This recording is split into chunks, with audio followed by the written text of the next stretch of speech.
आज फिर मेरे पति ने मुझे धुतकार दिया था और खुद घर से बाहर चला गया था। मैं कमरे में बैठी रो रही थी। शायद मैं दुनिया की सबसे बड़ी बदनसीब लड़की थी, जिसे उसका पति नज़र भरकर देखना भी पसंद नहीं करता था और हर बार मेरे सामने जाने पर ही गुस्से से आग बबूला हो जाता। मुझे अपने सामने से हट जाने के लिए कहता। पति की नापसंदीदगी के बावजूद आज भी मैंने नया जोड़ा पहनकर खूब दिल लगाकर तैयारी की थी। और ऐसा भी नहीं था कि मैं कोई कम सूरत या भद्दी लड़की थी, बल्कि मेरे हुस्न की तो लड़कियां भी तारीफ किए बिना नहीं रह सकती थीं। और जवान होते ही जो शब्द मैंने अपने बारे में सुने थे वो यही थे कि मैं बहुत ही खूबसूरत लड़की हूँ, जिससे नजरें चुराना नामुमकिन है। मैं अपने हुस्न पर काफ़ी घमंड भी करती थी, मगर अपने पति के व्यवहार पर पहली बार मैं अपने हुस्न को और भी निखारने की कोशिश में लगी रहती थी। जो एक बार चेहरे पर पानी के छींटे भी मार लेती तो मेरी स्किन ऐसे चमकने लगती जैसे शीशा चमकता है। अब मेकअप कर करके पागल हो जाती थी, मगर मेरा पति मेरी तरफ देखना तो दूर की बात, मुझसे शक्ल भी नहीं दिखाता था। मेरी शादी को 4 दिन गुजर चुके थे, लेकिन मैंने अपने पति की शक्ल नहीं देखी थी। जब भी मेरे सामने आता अपने चेहरे को छुपाकर आता था। कहता, मैं तुम्हें नहीं देखूंगा, नहीं तो मुझे पाप लगेगा। मुझे बड़ी हैरत होती, भला पत्नी को देखने में कैसा पाप। ना वो मुझे देखता था और ना खुद को देखने देता था। मुझे शक था मेरे पति ने शायद मुझे कभी देखा ही नहीं था, क्योंकि आज जब मैं नई साड़ी पहनकर आई तो लाल रंग की साड़ी थी और मेरे सफ़ेद रंग को और भी चमका रही थी। उसने मेरी तरफ एक नज़र भी उठाकर नहीं देखा था। मैंने अपने सिल्की बाल खोलकर कंधे पर फैला रखे थे। अपनी बड़ी बड़ी काली चमकती आंखों में जानबूझकर काजल की मोटी धार लगाई थी, क्योंकि काजल लगाने से मेरी सुरमई आंखें और भी जादू भरी लगती थीं। मैं जब ऐसी तैयारी करके अपने पति के पास कमरे में जाने लगी तो मुझे उम्मीद थी मेरा पति कम से कम आज के दिन मुझे नज़रअंदाज नहीं कर पाएगा और ज़रूर मेरी तरफ ध्यान देगा। मैं इस सोच से इतनी खुश हो गई थी कि मेरे चेहरे पर शर्मीली सी मुस्कुराहट और लाली छाने लगी थी। मेरा पति अपनी आदत के अनुसार अपने कमरे में बैठा ना जाने किस काम में बिजी था। मेरी तरफ से आर्यन की पीड़ थी। मैं खूब सारा परफ्यूम लगाकर अपने पति के करीब आई और पीछे से उसे अपनी बाहों में भर लिया। पति चाहे कितना ही गुस्सा क्यों ना हो, लेकिन अपनी नई नवेली पत्नी के इतने करीब आने पर वो खुद को रोक नहीं सकता। लेकिन आर्यन तो एकदम ऐसे अचानक चौंक सा गया था।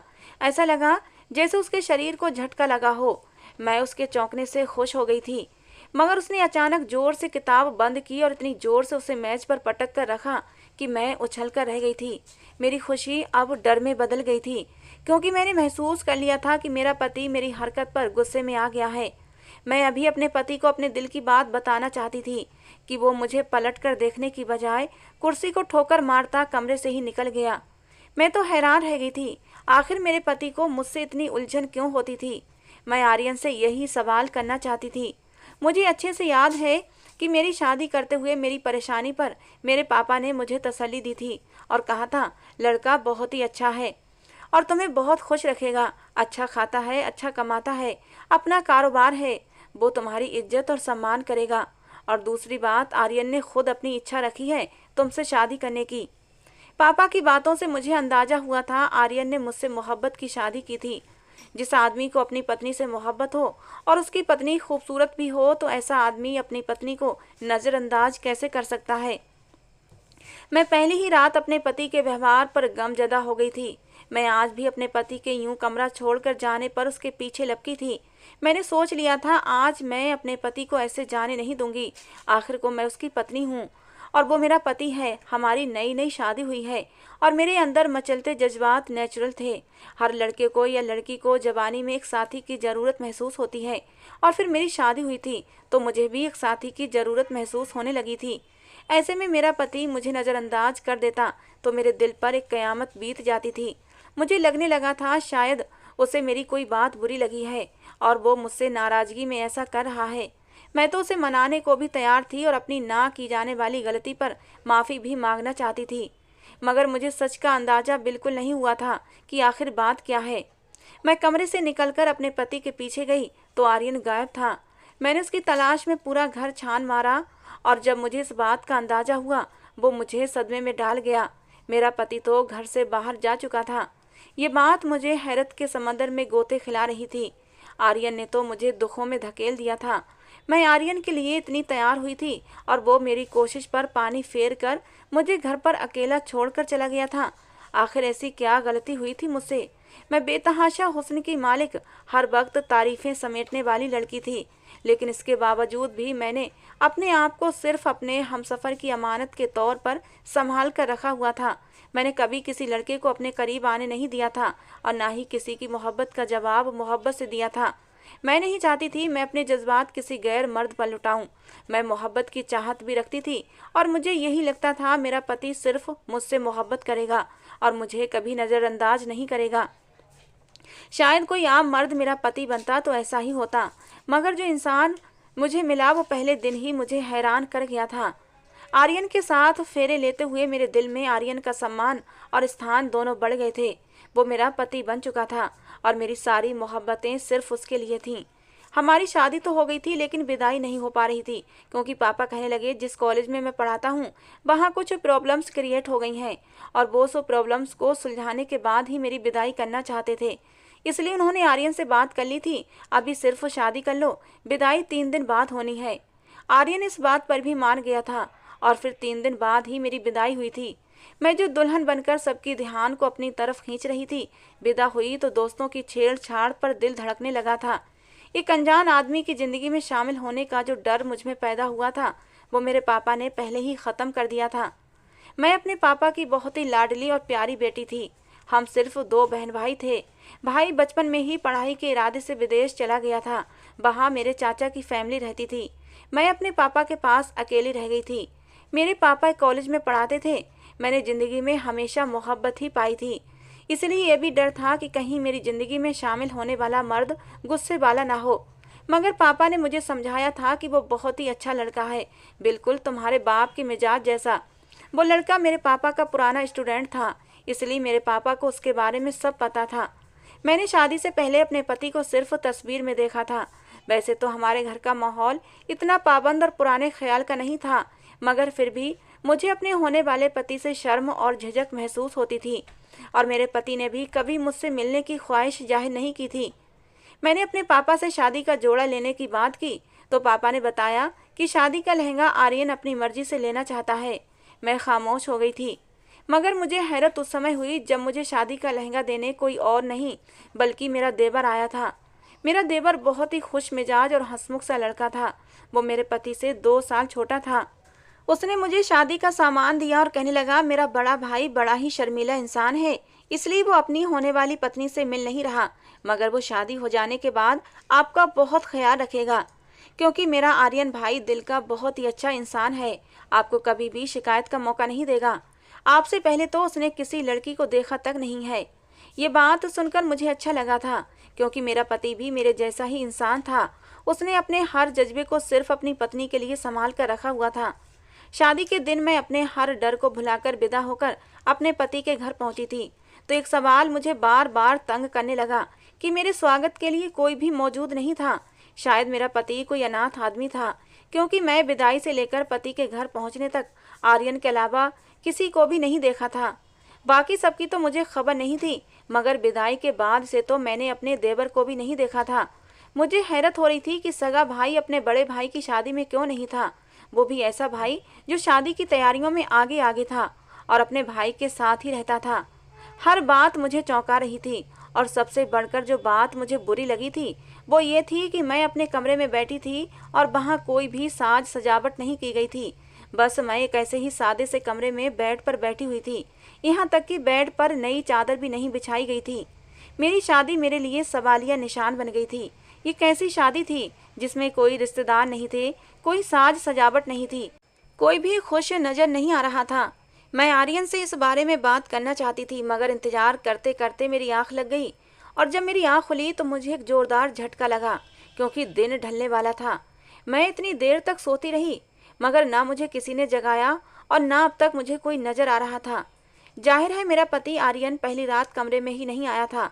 अगर वो कमरे में आता तो ज़रूर मेरी आंख खुल जाती। मैं नींद की इतनी पक्की भी नहीं थी, और दूसरी बात, जब वो कमरे में आता तो मुझे ज़रूर जगाता।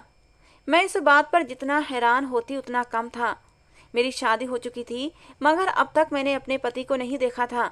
शायद मेरे पति ने मुझे सजावट श्रृंगार में देख लिया हो, लेकिन मैंने नहीं देखा था। मैं उदासी से अपना श्रृंगार खत्म करने लगी। धीरे धीरे अपनी ज्वेलरी उतारी और शादी का भारी लहंगा भी उतार दिया और सादा सा एक सलवार सूट पहन लिया। इस खाली कमरे में बैठे बैठे मुझे शाम हो गई थी। मुझे समझ नहीं आ रहा था घर में सन्नाटा क्यों था और मेरा पति मुझे छोड़कर कहाँ चला गया था। शाम होने पर मजबूरन मैंने अपने पापा को कॉल लगाई। मैं सोच चुकी थी अपने पापा से शिकायत करूंगी कि आर्यन कैसा अजीब मर्द है जो पहले दिन की दुल्हन को घर में अकेला छोड़कर न जाने कहाँ चला गया है। और मुझे अपने पापा से भी गिला था। मैंने हमेशा देखा था लड़की ब्याह कर चली जाती है तो मायके वाले अगले दिन उसके पास उससे मिलने जाते हैं। मेरी माँ जिंदा नहीं थी, सिर्फ एक भाई और पापा ही मेरी पूरी फैमिली थे। हम लोग बस 3 ही मेंबर थे और वो भी इस वक्त साथ नहीं थे। मेरे पापा ना मुझसे मिलने आए और ना ही फ़ोन पर कोई बात की थी। मैं शिकायत लगाने का सोचकर कॉल लगाती रही मगर मेरे पापा ने कॉल अटेंड नहीं की। मेरा भाई तो चलो इस समय यहाँ मौजूद नहीं था, वो बाहर देश में रहता था और उससे मेरी कभी इतनी दोस्ती भी नहीं रही थी कि मेरी शादी पर वो आ पाता। मैं सर झुकाए बैठी हुई थी। ना आर्यन घर आया था, ना पापा ने कॉल उठाई थी। मेरा दिल अब अजीब से डर में घिरने लगा था। रात हुई तो आर्यन घर आ गया। मैंने उससे बात करने की कोशिश की, उससे शिकवा करने की कोशिश की मगर वो मुझे नज़रअंदाज करता हुआ किचन में चला गया और अपने साथ लाया खाना बर्तन में निकालकर मेरा हिस्सा वहीं किचन में रखकर अपने कमरे में चला गया। अभी तक उसने अपना चेहरा मेरी तरफ नहीं किया था। मैं उसकी इस हरकत पर हैरान हुई थी मगर भूख की वजह से मैंने ज़्यादा सवाल नहीं किया। सुबह की भूखी प्यासी थी, चुपचाप खाना लेकर खाने बैठ गई। अभी मैं खाना खा ही रही थी कि अचानक आर्यन ने आकर चाय का कप मेरे सामने रखा और इससे पहले मैं सर उठाकर कोई बात करती वो वापस जा चुका था। मैं थकी हुई थी और अपने पापा से बात ना होने की वजह से परेशान भी थी, इसलिए चुपचाप चाय पीने लगी। चाय पीकर उठी ताकि जाकर आर्यन से बात कर सकूं मगर अचानक ही मुझे चक्कर सा आ गया और मैं लड़खड़ाते हुए ज़मीन पर गिर गई। जब मेरी आँख खुली तो मैं बिस्तर पर थी और दिन निकल आया था। मुझे कमरे में यकीनन आर्यन ही लाया था मगर वो इस वक्त कमरे में मौजूद नहीं था। मुझे पता चला उसने मुझे चाय में नशा मिलाकर दिया होगा, तभी मैं बेहोश हो गई थी। मेरा दिमाग अब उलझने लगा था। कुछ दिन ऐसे ही गुजरते चले गए। अब तो मेरा दिमाग और भी ज़्यादा उलझने लगा था। मेरे पापा भी ना जाने कहाँ गायब हो गए थे और आर्यन अजीब अजनबियों वाला व्यवहार दिखा रहा था। हर तरफ से थक हार कर मैंने अपने भाई को कॉल लगा दी। अब मुझे कोई भी नज़र नहीं आ रहा था जिससे मैं मदद मांगती सिवाय मेरे भाई के। मैंने उससे मदद मांगने के इरादे से उसे कॉल की। मुझे उम्मीद थी मेरी परेशानी को वो समझेगा और पापा के बारे में भी मुझे ज़रूर कुछ बताएगा कि वो मेरी कॉल क्यों नहीं उठा रहे और हो सकता है आर्यन से भी बात करे। मगर कॉल पर उसने जो कुछ मुझे बताया मेरे सर पर पूरे घर की छत गिर गई थी। मेरी परेशानी पर मेरा भाई बोला कि पापा किसी ज़रूरी काम की वजह से तुम्हारी शादी के दूसरे दिन ही फ्रांस चले गए हैं और फिलहाल वो तुमसे कांटेक्ट नहीं कर सकते, इसलिए तुम उन्हें तंग मत करो। और जब मैंने आर्यन के बारे में बताया तो बोला कि तुम्हारे पास अब एक वही इंसान है जिसके पास तुम्हें रहना है, इसलिए खुद को एडजस्ट करो और जैसा आर्यन कर रहा है उसे करने दो। तुम्हारे पास इसके अलावा कोई दूसरा चारा नहीं है। वो तुम पर कोई जुल्म नहीं कर रहा। ऐसे हालातों में यही काफ़ी है कि वो तुम्हें अपने पास रख रहा है। मेरा भाई अपनी बात कह के कॉल काट चुका था और मैं पत्थर की बनी बैठी रह गई थी। मेरे बाप का ऐसा कौन सा काम था कि वो यूं अचानक चुपचाप चले गए और मुझसे बात भी नहीं की। मुझे अब रोना आने लगा था। मेरी जिंदगी अचानक ही उलझ कर रह गई थी। कुछ ना कुछ राज जरूर था इस सब के पीछे। कुछ दिन तो मैंने रो धोकर गुजार लिए मगर फिर भी अपने पति आर्यन का मुझसे यूं दूर दूर रहना मुझे खलने लगा था। मैं एक आम सी लड़की थी। शादी के बाद भी मुझसे मेरा पति दूरी बना रहा था और मुझे ये सब कुछ बर्दाश्त नहीं हो रहा था। अपने पति का ध्यान पाने के लिए धीरे धीरे मैंने पूरा घर संभाल लिया था। आर्यन पहले दिन से ही बाहर का खाना लाता था, इसलिए मैंने घर में खाना बनाना शुरू कर दिया। मैं रोजाना नए नए तरह के खाने बनाकर आर्यन का इंतजार करती मगर वो आता तो अपने लिए खाना लेकर आता था।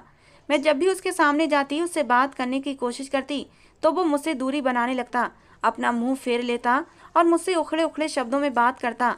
मुझे घबराहट होने लगती। वो कहता, मेरे पास आने से पहले अपने चेहरे पर नकाब कर लिया करो, अगर मैं तुम्हें इस तरह देख लूँगा तो मुझे पाप लगेगा।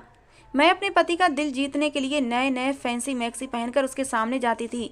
मेरे इस हुस्न को देखकर कोई भी मर्द दीवाना हो सकता था, लेकिन मेरा पति तो मुझे देखकर पसीने पसीने हो जाता और मुंह फेर लेता। कहता, इस हालत में मेरे सामने मत आया करो, भगवान मुझे पाप लगाएगा। मैं जानती थी वो एक बहुत ही अच्छा और धार्मिक इंसान है, मगर मुझे हैरत ये थी कि वो अपनी पत्नी को देखने से क्यों बचता है। आखिर मैं उसकी पत्नी थी और हमारा जायज रिश्ता था।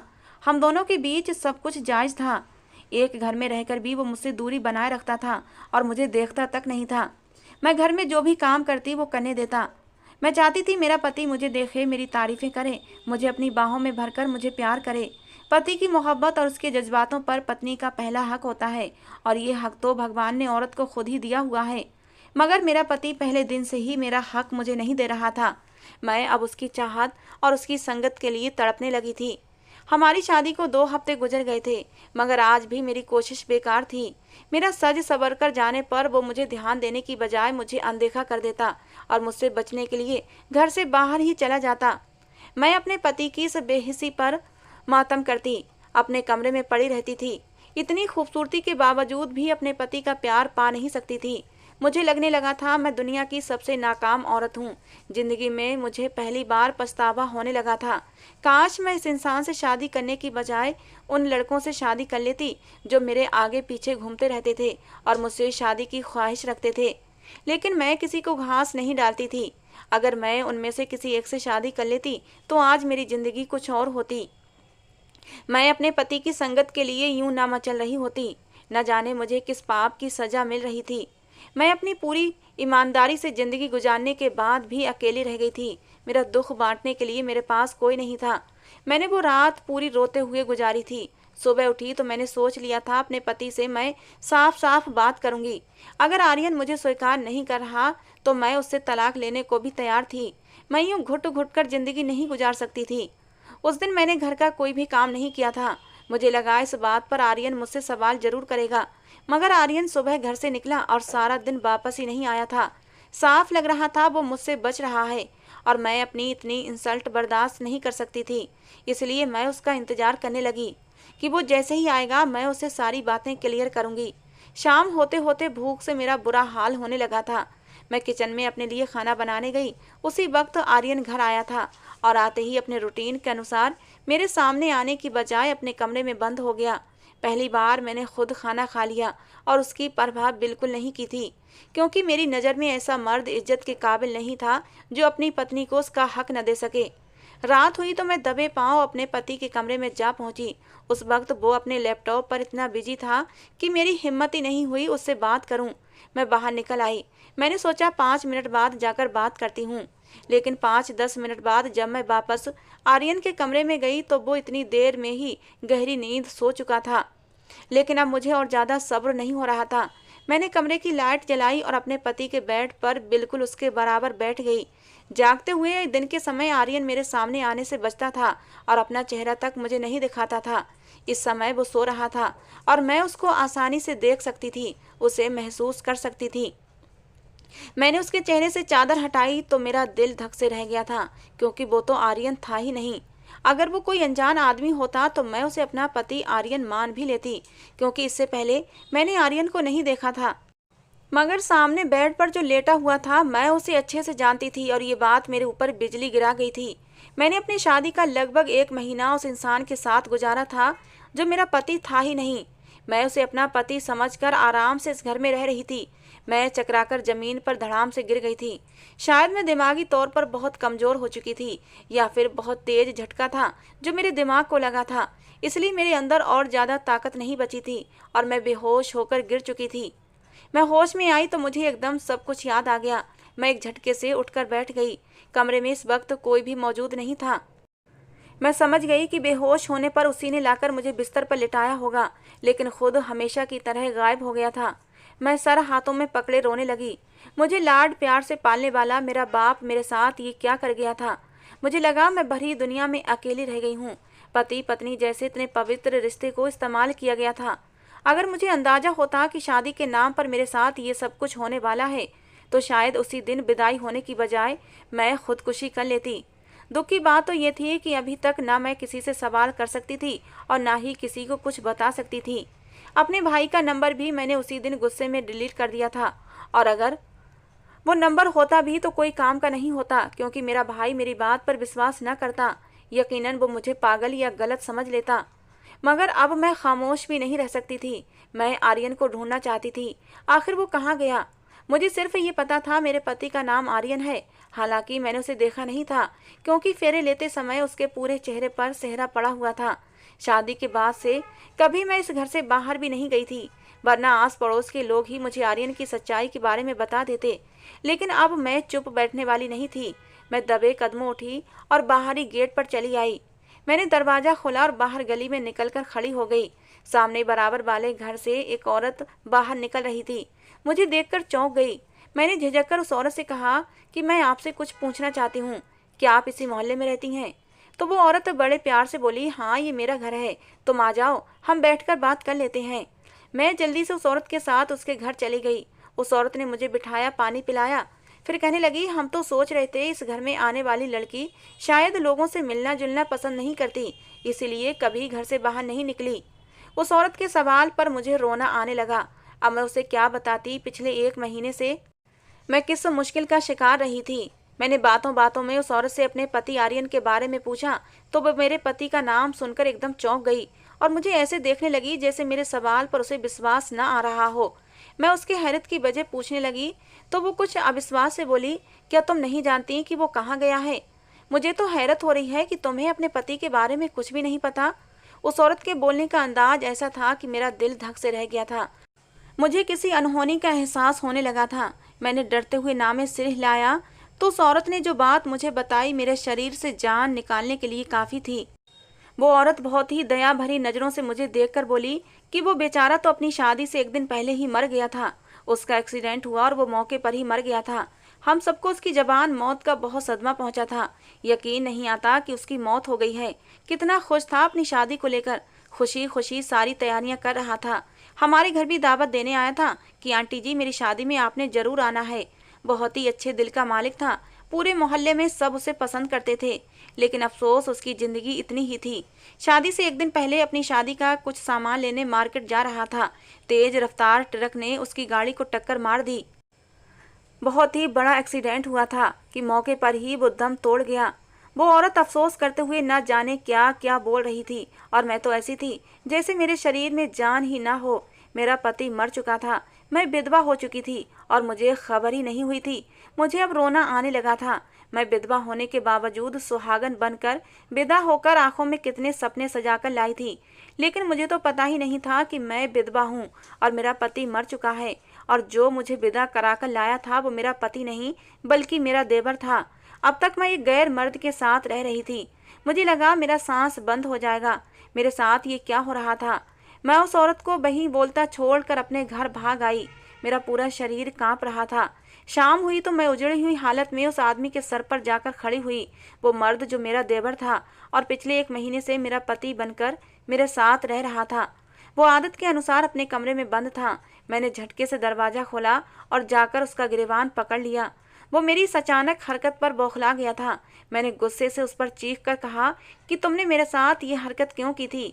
मेरे पति की मौत के बाद भी तुम मुझे इस घर में लेकर क्यों आए? मुझे धोखा देकर मुझे इस घर में दुल्हन बनाकर क्यों ले आए? मुझे तो ये समझ नहीं आ रहा था कि इस सब पर मेरे बाप ने कैसे मंजूरी दे दी थी।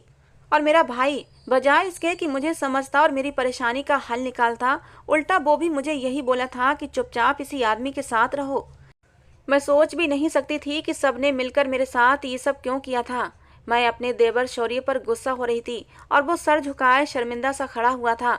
मैं बुरी तरह रोने लगी और उस पर चीखने चिल्लाने लगी। तब उसने मुझसे कहा कि मेरी कोई गलती नहीं है, मैं ये सब करना नहीं चाहता था, मगर तुम्हारे बाप ने मुझसे ऐसा करने के लिए कहा था और मैंने अपने वादे का भरम रखा और तुम्हारी सुरक्षा की है, कभी तुम्हारे ऊपर गलत निगाह नहीं डाली। वो बोला कि मैं जानता था हमारे बीच ऐसा कोई रिश्ता नहीं है, इसलिए मैंने हमेशा दूरी बनाकर रखी और कभी गलत हरकत नहीं की थी। उसकी इस बात में सच्चाई थी, इसलिए मैं खामोश हो गई। वो सच बोल रहा था, उसने कभी मुझे गलत तरीके से छूने की कोशिश नहीं की थी। मैं सच नहीं जानती थी, इसलिए कई बार उसके सामने गलत हुलिये में चली जाती थी, मगर वो अपनी नज़रें झुका जाता था। मेरे रोने पर उसने बताया, हम 2 ही भाई थे, हमारे माँ बाप जिंदा नहीं थे, हम दोनों भाई ही इस घर में रहते थे। फिर कहने लगा, मेरा भाई तुम्हारे पापा का स्टूडेंट था और मेरे भाई को वो अच्छी तरह जानते थे और उसकी अच्छी आदतों को देखते हुए तुम्हारे पापा ने तुम्हारा रिश्ता मेरे भाई से कर दिया। लेकिन किस्मत को कुछ और ही मंजूर था। मेरे भाई की जिंदगी इतनी ही लिखी थी। तुम्हारी विदाई 3 दिन बाद होनी थी, क्योंकि तुम्हारे पापा ने यही शर्त रखी थी, और शर्त के अनुसार भाई अपनी विदाई की तैयारी में लगे हुए थे। मुझसे कह रहे थे तुम्हारी भाभी को विदा कराकर लाना है, और देखो किसी चीज की कमी नहीं होनी चाहिए। इसलिए वो खुशी खुशी सारे काम कर रहे थे। लेकिन ये खुशी उन्हें ज्यादा दिन रास नहीं आई। विदाई से 1 दिन पहले ही उनकी मौत हो गई। जैसे तैसे मैंने खुद को संभाला और तुम्हारे पापा के पास पहुंच गया, और तुम्हारे पापा को सच बताया कि मेरा भाई मर चुका है और अब ये विदाई नहीं हो सकती। लेकिन तुम्हारे पापा पहले से ही परेशान बैठे थे, क्योंकि उन्हें भी आर्यन के मरने की खबर मिल चुकी थी। पापा की परेशानी की सबसे बड़ी वजह कुछ और भी थी। उन्होंने शौर्य को बताया था कि मैं क्या करूं, मेरे ऊपर अजीब मुसीबतें टूट पड़ी हैं। एक तो आर्यन की अचानक मौत ने मुझे बदहवास कर दिया है। दूसरा, मैं अब यहाँ ज़्यादा नहीं रुक सकता, क्योंकि मैंने अपने एक स्टूडेंट को सजा दी थी, लेकिन मुझे नहीं पता था वो दिल का मरीज है। उसी सजा के दौरान उसे अटैक आया और वो मर गया। वो एक जागीरदार घराने से संबंध रखता था। अब वो लोग मेरे दुश्मन बन गए हैं और मुझे मारने पर तुल गए हैं। शौर्य मुझे बताने लगा कि उधर तुम्हारे पापा तुम्हारे लिए भी परेशान थे और उन्हें अपनी जान के भी लाले पड़े हुए थे। फिर मेरे पापा ने मेरे देवर शौर्य से कहा कि अभी तुम खामोशी से दुल्हन को ले जाओ और उसकी हिफाजत करना। जब सारा मामला सुलझ जाएगा तो मैं खुद अपनी बेटी को लेने आऊँगा और उसे सब कुछ सच बता दूंगा। वो घर से जल्दबाजी में फ्रांस चले जाना चाहते थे और मुझे कुछ भी पता नहीं पाए थे। उन्होंने अपना नंबर भी बंद कर लिया था, जिससे कि कोई उनको पकड़ न सके। लेकिन उनकी किस्मत खराब थी, अगले दिन ही पुलिस ने उन्हें पकड़ लिया। मेरा बाप जेल में था और इसी वजह से भाई ने भी मुझे खामोश रहने का कहा था। मेरा देवर सब बात बताकर खामोश हो गया था और मैं सदमे की हालत में चली गई थी। मुझे परेशानी से बचाने के लिए मेरे बाप ने ये सब कुछ किया था। मैं ये सब सुनकर रोने लगी थी। मेरे देवर ने मुझसे कहा कि तुम्हारे पापा के ऊपर से अब केस खत्म होने वाला है, वो जल्दी ही आज़ाद हो जाएंगे, क्योंकि बात सारी क्लियर हो चुकी है। क्योंकि तुम्हारे पापा को नहीं पता था वो लड़का दिल का मरीज है, और दूसरी बात, अगर वो दिल का मरीज था तो उसे किसी भी समय अटैक आ सकता था। उसमें तुम्हारे पापा को दोषी करार नहीं ठहराया जा सकता। इसलिए ये केस जल्दी ही ख़त्म होने वाला है। तुम्हारे पापा बाइज्जत बरी हो जाएंगे। लेकिन जो कुछ भी था, मेरी ज़िंदगी तो बर्बाद हो चुकी थी। मेरा पति तो मुझे यूँ विधवा और रोता हुआ छोड़कर जा चुका था। 3 दिन बाद ही मेरे पापा जेल से छूटकर आ गए थे। मैं अपने घर चली गई और समय तेजी से गुजरने लगा। फिर मेरे पापा ने फैसला कर लिया कि मेरी शादी मेरे देवर शौर्य से कर दी जाए। मेरे पापा ने शौर्य से बात की तो शौर्य को भी इस बात से कोई इनकार नहीं था और मुझे भी इनकार नहीं था, क्योंकि जो मर्द अपने भाई की विधवा की हिफाजत इतनी लगन से कर रहा था तो फिर अपनी पत्नी को तो वो बहुत ही इज्जत और सम्मान के साथ रखता। आज मैं शौर्य की पत्नी बनी उसके कमरे में बैठी हुई थी। आज सुहागरात का कमरा भी सजा हुआ था और मेरा पति भी मेरे सामने बैठा मेरी तारीफ कर रहा था। आज उसने मुझे धुतकारा नहीं था, बल्कि प्यार से मेरा हाथ चूम लिया था। मेरे हाथ में मुंह दिखाई की अंगूठी भी पहनाई थी। कहने लगा, मुझे माफ़ कर दो जो मेरी वजह से तुम इतने दिनों तक तकलीफ में रही थी, लेकिन वो सब करना मेरी मजबूरी थी। मुझे शौर्य से कोई शिकायत नहीं थी, लेकिन दुख जरूर था आर्यन के जाने का। हालांकि आर्यन से मेरी कोई दिली लगाव नहीं था, बस एक रिश्ता था पति पत्नी का, जिसकी वजह से मेरा उससे दिल जुड़ गया था। लेकिन अब मैं शौर्य की पत्नी थी और पूरे अधिकार के साथ मैंने शौर्य के सीने पर अपना सर टिका दिया था। उसने भी मुझे अपनी बाहों में समेट लिया था। मेरे दिल के मचलते जज्बातों को आज सुकून मिल गया था। आगे आने वाली ज़िंदगी में अब सिर्फ खुशियाँ ही खुशियाँ थीं। दोस्तों, आज की हमारी कहानी आपको कैसी लगी ज़रूर बताना। पसंद आई हो तो प्लीज़ लाइक करना। रोज़ एक नई कहानी सुनने के लिए हमारे चैनल को भी सब्सक्राइब करना। मिलते हैं दोस्तों एक नई कहानी के साथ। कहानी को पूरा सुनने के लिए आप लोगों का बहुत बहुत धन्यवाद।